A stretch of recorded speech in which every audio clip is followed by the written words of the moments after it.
Alhamdulillah, ini ceria banget. Padahal tadi dari masjid langsung ke sini. Belum pada sarapan belum? Belum, tapi ceria. Ternyata ini AMS.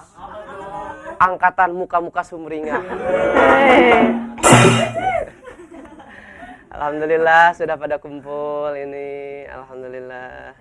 Oh iya. Saya mau tanya, gimana kita menghadapi suami yang lebih mengandalkan istri sebagai pengambil keputusan, padahal posisi dia dalam rumah tangga seharusnya sebagai imam. Iya, luar biasa. Sekalian kita berbagi dalam kesempatan ini. Ini istri saya tercinta ini. Sini. Jadi malu. Di sebelah sini. Boleh kesini boleh? Boleh. Boleh, silakan. Ada putri jualan asbes. Daiyah Witri memang is the best. Kun Gokong jualan ketan.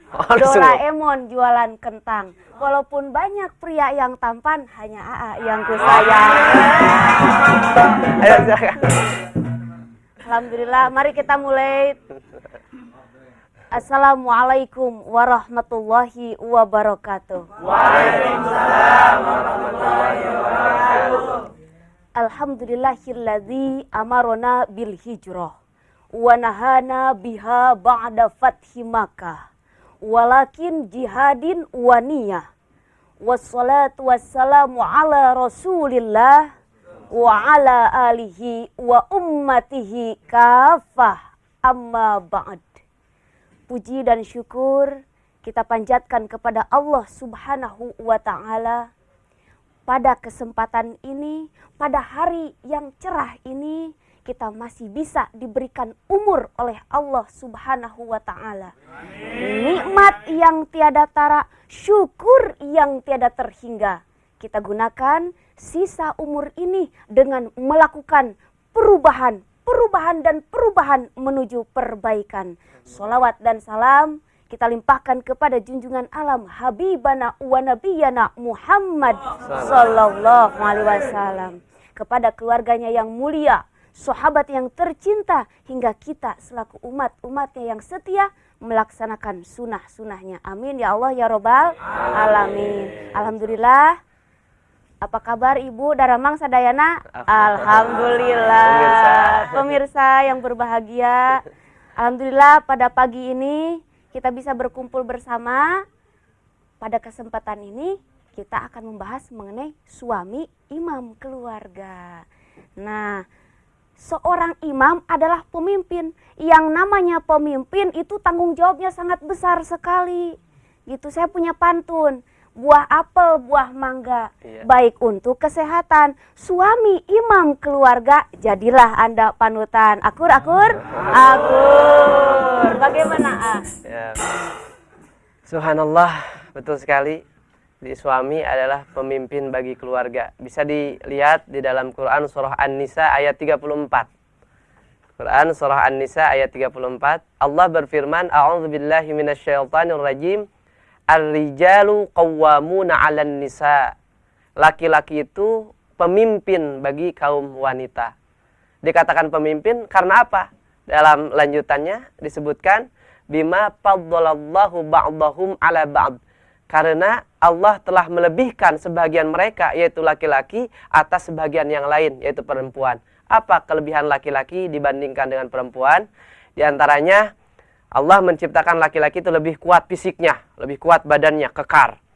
Lebih kuat kesabarannya. Insya Allah ya, karena apa? Kalau lihat istri, fenomena yang terjadi sekarang, bila mana rumah tangga, ekonominya pas-pasan, biasanya yang ngeluh itu istri. Betul Ibu? Betul nggak? Oh, kalau di sini insya Allah nggak, solehah ya. Tapi secara umum, jadi laki-laki itu lebih kuat kesabarannya, lebih kuat fisiknya. Kemudian dalam bidang persaksian seorang wanita itu bandingkan dengan laki-laki seorang, wanita 2 orang. Kemudian nikah, laki-laki bisa menikahi sampai 4 orang ya. Pankihu matobalakum minan nisa matna wa thulatha wa ruba'. Ini udah protes aja nih. Asal adil. Sementara perempuan tidak bisa, wanita tidak bisa memiliki suami lebih dari 1 ya, tidak ada poliandri dalam Islam gitu. Kemudian dalam waris juga Laki-laki mendapatkan bagian lebih daripada wanita. Walidzakari mithlu hadzil untsayain, 2:1. Nasab itu dinisbatkan kepada laki-laki, kepada bapak. Misalkan Dadang Mulyawan bin Cecep Komarudin. Ini Witri Nur Justiatini binti Kiai Haji Muhammad Abdul Ghaus Saifullah Maslul. Jadi saya jadi MAG ini. Setelah menikah 5 detik menantu ajengan gaos. MAG-nya. Nah, itu kelebihan-kelebihan laki-laki atas perempuan. Aduh, banyak sekali ya kelebihan laki-laki. Ibu iri enggak? Iri? Ya, jangan iri. Kita jangan protes ya. Coba buka surat An-Nisa ayat 32. An-Nisa ayat 32. A'udzubillahi minasyaitonirrajim. Wala tatamannau ma faddalallahu bihi ba'dakum 'ala ba'd. Janganlah kamu iri hati terhadap anugerah Allah yang diberikan kepada seseorang lebih daripada seseorang yang lainnya. Ada, Bu? Ada. Iya, apalagi itu kan ketentuan Allah ya. Itu ayat Al-Qur'an yang harus kita imani. Sami'na wa ata'na, kita dengar dan kita taat. Jadi kelebihan laki-laki itu Allah melebihkan mereka atas wanita yang tadi diutarakan. Yang kedua, wabima anfaqu min amwalihim. Karena laki-laki itu memberikan nafkah lahiriah maupun batiniah, memberikan makanan, pakaian dan tempat tinggal. Sehingga begitu ditanya Rasulullah SAW oleh sahabat Muawiyah, "Ya Rasulullah, apakah hak-hak istri kami?" Rasul menjawab, "An tut'imaha idza tu'amta wa taksuha idza kasaita wa la tadribil wajha wa la tuqabbih wa la tahjur illa fil bait." Ini hak-hak istri, kewajiban suami, berilah makanan bila kita makan. Jadi harus seimbang. Jangan kita makan daging sementara istri kita dikasih ikan asin. Wah, kita sama gepuk, kalau istri kita sama kerupuk gitu. Kerupuk sama kerupuk itu namanya zalim. Berikanlah yang seimbang. Kecuali kalau suami senang ikan, ya, istri tidak senang, ya nggak apa-apa itu mah ya gitu. Jadi berikanlah yang seimbang, makanan bila kamu makan, berikanlah pakaian bila kamu berpakaian, maksudnya seimbang juga. Laki-lakinya keren, istrinya nggak keren, itu nggak seimbang. Nanti begitu jalan bareng, ini suami itu si bapak itu sama pembantunya sama siapa? Jadi gitu ya. Yang ketiga, wala tadribil wajha. Jangan suami memukul wajah istrinya. Tapi kalau begini, jangan ya. Kalau gini, itu nggak apa-apa. Wala tadribil wajah, jangan. Kita dicela oleh Rasul. Kok kenapa ironis sekali? Kamu itu waktu siang memukul istrimu, sementara di waktu malam kamu menggauli istrimu. Nggak punya malu ya, kesian deh loh. Gitu. Yang keempat, wala tuqabbih, jangan mencela, jangan menghina ya. Gitu, dengan panggilan kasih sayang. Rasul mencontohkan kepada Siti Aisyah radhiyallahu anha, ya Humaira, wahai adinda tercinta yang pipinya kemerah-merahan, kalau kata orang Sunda nyoy-nyoyan. Wahai bunga mawar merekah, wahai bunga melati, jangan wahai bunga bangke. Wah, istri kita jadi marah. Wala tuqabbih, jangan mencela. Dan yang kelima, wala tahjur illa fil bait, janganlah kita pisah mereka kecuali dalam rumah kita sendiri. Jadi pisah ranjang, jangan pisah rumah. Itu hak istri yang harus ditunaikan oleh suami itu. Jadi seorang suami itu adalah pemimpin. Betul. Kullukum ra'in wa kullukum mas'ulun an ra'iyatihi. Seseorang, setiap pribadi adalah seorang pemimpin dan akan dipertanggungjawabkan atas kepemimpinannya. Seorang penguasa, pemimpin bagi rakyatnya. Seorang suami, pemimpin bagi keluarganya. Seorang istri, pemimpin bagi rumah dan anak-anaknya. Bagus tidak memimpinnya? Amanah tidak? Innallaha ya'murukum an tu'adul amanat. Sesungguhnya Allah memerintahkan kepadamu untuk menunaikan amanat. Apa itu amanah? Titipan. Dari siapa? Dari yang nitip. Siapa yang nitip? Allah. Kepada siapa Allah menitipkan amanah? Kepada suami. Mengapa suami pakai dititipin amanah segala? Sebab agar terlihat, agar ketahuan mana suami yang amanah dan mana suami yang khianat terhadap amanat. Betul. Jadi tanggung jawab suami itu berat ya. Kalau tidak mempunyai ilmu, maksudnya tidak mengkaji ilmu, tiada henti, itu berat. Karena yang tadi imam kan pemimpin, akan ditanya pertanggungjawabannya. Dan kalau ingin sukses memimpin, kuncinya harus ada keteladanan, kita baca sejarah baginda Rasul yang mulia, berhasil menjadi pemimpin, baik pemimpin keluarga, pemimpin masyarakat, pemimpin agama, pemimpin negara, dan lain sebagainya, kuncinya keteladanan. Makanya ada pantun ya, pantun. Buah jeruk, buah mangga.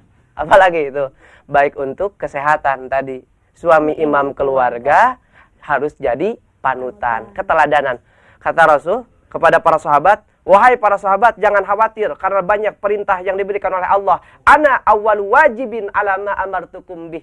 Akulah orang yang pertama kali melaksanakan apa yang aku sampaikan kepadamu. Bila Rasul menginstruksikan kepada para sahabat, nikahlah kalian, an nikahu sunnati, paman ragiba an sunnati falaysa minni, nikahlah kamu sekalian karena itu adalah sunnahku, ciptakan baiti jannati, rumah tanggaku adalah surga bagiku. Rasul yang pertama kali memberikan contoh, bukan hanya sebatas pidato, tetapi dengan contoh, bukan hanya ucapan, tetapi perbuatan. Inilah kunci keberhasilan pokok, begitu. Iya, jadi seorang suami harus menjadi teladan di keluarganya. Allah berfirman dalam surat Al-Ahzab ayat 21. A'udzubillahi minasyaitonirrajim. Laqad kana lakum fi Rasulillahi uswatun hasanah. Sungguh telah ada pada diri Rasulullah itu suri tauladan yang baik bagimu. Rasul bersabda, orang yang paling baik di antara kamu adalah orang yang paling baik kepada keluarganya. Dan aku, kata Nabi, adalah orang yang paling baik terhadap keluargaku. Begitu Iya, ma akraman nisa illa karim wa ma ahanahunna illa laim. Tidaklah seseorang memuliakan istrinya kecuali suami tersebut suami yang mulia. Bila menghinakan istrinya berarti suami tersebut suami yang hina. Jadi pemimpin harus bijaksana, harus arif ya. Silakan berbagi ibu-ibu tentang suami pemimpin keluarga. Yang tadi itu katanya suami itu pengaruhnya itu di bawah istrinya. Jadi segala sesuatu keputusan ingin dari istri saja gitu. Itu tidak boleh ya menyalahi aturan kecuali ini berbagi musyawarah gitu ya, sharing, ada gitu, komunikasi. ada komunikasi. Kalau memaksakan kehendak tidak boleh, tidak boleh. Itu masuk kategori pembangkang. Ada dalam Al-Qur'an istilah nusyuz. Nusyuz itu apa? Pernah dengar nusyuz enggak? Ya, nusyuz ya, nusyuz. Nusyuz itu dari kata al-irtifa. Al-irtifa itu tinggi. Jadi suami ataupun istri merasa tinggi, merasa arogan, megalomania, merasa diri besar. Pembangkang. Jadi pembangkang gitu. Itu tidak diperbolehkan. Wallati takhafuna nusyuzahunna fa'idhuhunna wahjuruhunna fil mawdaji wadribuhunna. Ini. Bila kamu khawatir istri-istri kamu itu nusyuz, membangkang, tadi sombong, melupakan kewajiban-kewajiban selaku istri, itu fa'idhuhunna, beri nasihat. Nasihatnya yang lemah lembut. Karena wastausu an-nisa bil khair. Wasiatilah, berilah nasihat istri-istrimu dengan baik. Karena mereka diciptakan dari tulang rusuk. Tulang rusuk yang paling bengkok, yaitu yang paling atas. Bila diluruskan, patah. Bila dibiarkan begitu saja, tidak akan lurus. Jadi berilah nasihat yang lemah lembut. Fa'idhuhunna.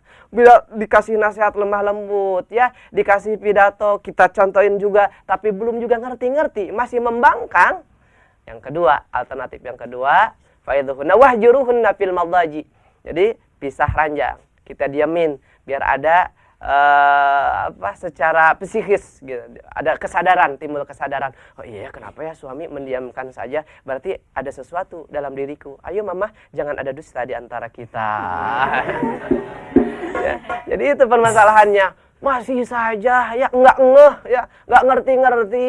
Itu istri itu udah dikasih nasihat, udah didiemin, pisah ranjang. Alternatif terakhir itu wadribuhunna fil madaji fa'idhuhunna wahjuruhunna fil madaji wadribuhunna, pukul, tetapi dipukulnya ghair mubarrih, yang tidak menyebabkan luka. Ya, itu alternatif terakhir itu. Dan wala tadribil wajah, tadi jangan memukul wajah. Jadi kenapa sih mama itu ya ganjen ya enggak apa-apa. Sekali-kali mama itu nakal.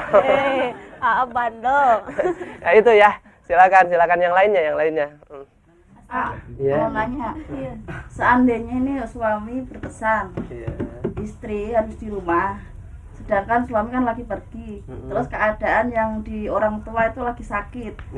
Ada telepon harus pulang. Terus bagaimana, kita mau ngikutin suami apa mau ngikutin telepon itu? Iya. Kalau sekarang insya Allah beda teks konteksnya dengan dulu. Dulu pernah kan dengar hadis ya? Nabi. Ada cerita ya, diceritakan bahwa ada seorang istri mempunyai suami, suaminya berpesan sebelum meninggalkan istrinya, tolong sebelum aku pulang jangan pergi kemana-mana. Setelah pergi ya sehari 2 hari dan seterusnya, ada kabar kepada istri tersebut, ibunya tercinta sedang sakit keras dan disuruh istrinya itu untuk menengok ibunya. Tetapi aduh, bukan tidak mau, suami saya berpesan, saya jangan keluar rumah sebelum dia datang gitu. Akhirnya mentok gitu. 2 hari lagi, 3 hari. Setelah itu dikasih kabar ibunya meninggal, dia tidak datang. Secara kasat mata, kok kenapa ya ini? Itu anak yang membangkang, anak yang durhaka. Ibunya meninggal nggak datang. Tetapi ternyata itulah istri yang salehah, karena mentaati suaminya. Sekarang kita moderat, HP sudah ada, komunikasi jalan, ya tinggal kabari aja suami kita, papa ini ibu meninggal, oh ya silahkan saja gitu ya gitu. Sekarang insya Allah sudah terbuka lah gitu, kita bisa lebih moderat gitu. Itu puas ibu? Ya puas tidak puas harus puas, karena saya bukan alat pemuas. Yang lainnya ini, Ikhwan. Ini saya mau tanya, tema kita kali ini kan suami sebagai imam dalam rumah tangga. Nah, kira-kira seperti apa sih tips yang terbaik itu untuk menjadi imam di dalam keluarga seperti itu? Iya. Terima kasih. Allah berfirman, wa'ashiruhunna bil ma'ruf. Pergaulilah istri-istrimu, keluargamu dengan baik. Sehingga apabila seorang suami ingin mendapatkan rahmat, dia bangun tengah malam, melaksanakan sholat tahajud, setelah itu membangunkan istrinya untuk sholat. Bersama-sama melaksanakan sholat pendekatan kepada Allah, taqarrub kepada Allah. Bila mana istrinya sulit bangun, dia bawa air, percikan air ke wajah istrinya, itu mendapatkan rahmat. Sebaliknya istri pun sama. Dia tahajud, melaksanakan sholat, kemudian membangunkan suaminya kemudian sama-sama sholat. Bila susah suaminya bangun, dia percikin air ke wajah suaminya, itu pun sama mendapatkan rahmat. Jadi suami yang bijak, suami pemimpin, diarahkan supaya pasangannya itu mengenal Allah, meraih pancaran cahaya Allah. Allahu nurus samawati wal ard. Allah adalah cahaya langit dan bumi. Maksudnya Allah yang memberikan cahaya kepada langit dan bumi. Dan kita sebagai manusia tentunya membutuhkan pancaran cahaya Allah. Karena kita akan sengsara bila kita tidak mendapatkan pancaran cahaya Allah, tidak mendapatkan nur hidayah Allah. Doanya, Allahumma nawwir qalbi binuri hidayatika kama nawwartal arda binuri syamsika abadan abada birahmatika ya arhamar rahimin. Ya Allah, cahayailah diriku dengan nur hidayahmu, dengan cahaya hidayahmu, supaya kita mendapatkan pancaran nur ilahi, mendapatkan kebahagiaan. Tidak akan bahagia rumah tangga bila tidak diiringi dengan rasa taqarrub kepada Allah, merasakan eksistensi Allah. Innallaha kana 'alaikum raqiba. Sesungguhnya Allah senantiasa mengawasi kita, mendeteksi kepada kita kalau seseorang merasakan eksistensi Allah. Biarpun saya bepergian, istri tidak tahu, tiba-tiba ada seseorang yang menggoda keimanan saya, wais ya gitu. Tetapi karena meskipun istri tidak ada, orang tua tidak ada, tetangga tidak ada, merasakan kehadiran Allah, anta'budallah ka'annaka tarah fa illam takun tarah fa innahu yarak, insyaallah kita akan mampu menghindari berbagai kemaksiatan yang ada. Kalau sekarang kan banyak banyak pil, tahu ya? Wanita idaman lain, pria idaman lain, perselingkuhan di mana-mana. Karena itu taat kalau ada yang lihat. Jalan pintas dianggap pantas. Tanyakan. Jadi kan tadi itu menjaga kehormatan suami. Ada pula menjaga kehormatan Allah. Bagaimana menjaga kehormatan Allah? Man hafidha hurmatallah, hafidallahu hurmatahu. Barang siapa yang bisa menjaga kehormatan Allah, maka Allah akan menjaga kehormatan dirinya. Dalam Al-Quran di antara sekian banyak menjaga kehormatan Allah, yaitu Allah memerintahkan untuk memperbanyak zikir kepada Allah. Yang tadi, bila kita sudah merasakan eksistensi Allah, insya Allah apapun yang sedang kita lakukan, kita merasa dimonitor oleh Allah begitu. Ya, dan suami jangan mentang-mentang ya pemimpin. Mama sini ambilin baju, bikinin kopi, mana nasi, mama itu kucing berantem, benerin genteng. Waduh, itu mah Semuanya sama ya. mama. Iya. Terus ini nih, istri juga harus bijaksana mensupport suami itu yang baik ya. Bapak tuh lihat tuh papa, tetangga kita itu aduh si bapak rajin berjamaahnya, papa kapan? Aduh.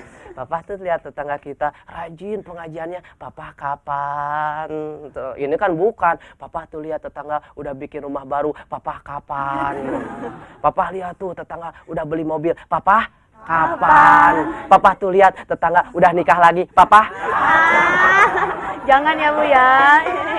Ya, itu saja. Jadi jadilah suami sebagai pemimpin, suami idaman, dengan catatan kita berikan keteladanan. Karena bagaimana kita akan memberikan sesuatu yang berharga bagi pasangan kita, bagi keluarga kita, akan mampu merubah keluarga kita menuju perubahan yang lebih baik bila kita sulit untuk merubah diri kita sendiri. Mempositifkan orang lain itu sulit, tetapi mempositifkan diri kita sendiri jauh lebih sulit. Jangan sampai kita terjerumus ke dalam kabura maqtan indallah an taqulu ma la taf'alun. Teramat besar murka Allah terhadap seseorang yang dia ngomong, tetapi omongannya tidak diikuti dengan tindakan, dengan perbuatan. Mudah-mudahan keluarga TPI yang dirahmati Allah, pertemuan ini bisa mengetuk hati kita untuk lebih bijak menghadapi kehidupan rumah tangga. Amin. Yang penuh dengan liku-likunya. Amin ya Allah ya Rabbal Alamin. Itu saja pertemuan kali ini. Mudah-mudahan kita semua dipertemukan kembali, dipanjangkan usia, disehatkan jasmani dan rohani kita, dan mendapatkan naungan ridha Allah Subhanahu wa taala. Akhirul kalam. Wassalamualaikum warahmatullahi wabarakatuh.